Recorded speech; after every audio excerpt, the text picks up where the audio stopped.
అద్భుతమైన కవిత రచించిన వారు విశ్వకవి రవీంద్రనాథ్ ఠాగూర్. నేనిక లేనని తెలిసాక విషాదాశ్రులను వర్షిస్తాయి నీ కళ్ళు. కానీ మిత్రమా, అదంతా నా కంటపడదు. ఆ విలాపం ఏదో ఇప్పుడే నా సమక్షంలో కానిస్తే పోరా.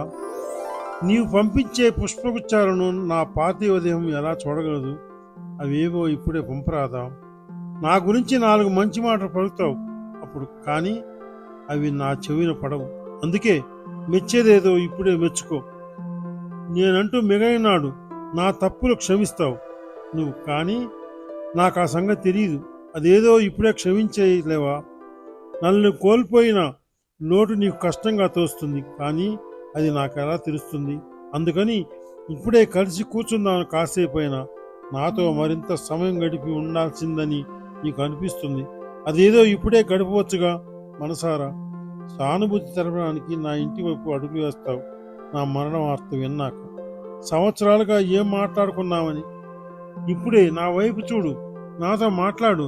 బదులు పలుకుతాను, కాసేపైనా గడుపుతాను, హాయిగా నీతో మెలుగుతాను. అందుకే బ్రతికొండగానే ఆప్యాయంగా పలకించుకుందాం, కష్టసుఖాలు పంచుకుందాం, ఒకరికొకరమై మెలుగుదాం, ఉన్నన్నాళ్ళు కలిసిమెలిసి బతుకుదాం. ఈరోజు కలిసిన మాట్లాడిన వ్యక్తి మళ్ళీ కలుస్తాడో లేదో, మాట్లాడతాడో లేదో, ఏది శాశ్వతం, ఎవరు నిశ్చలం. స్వస్తి.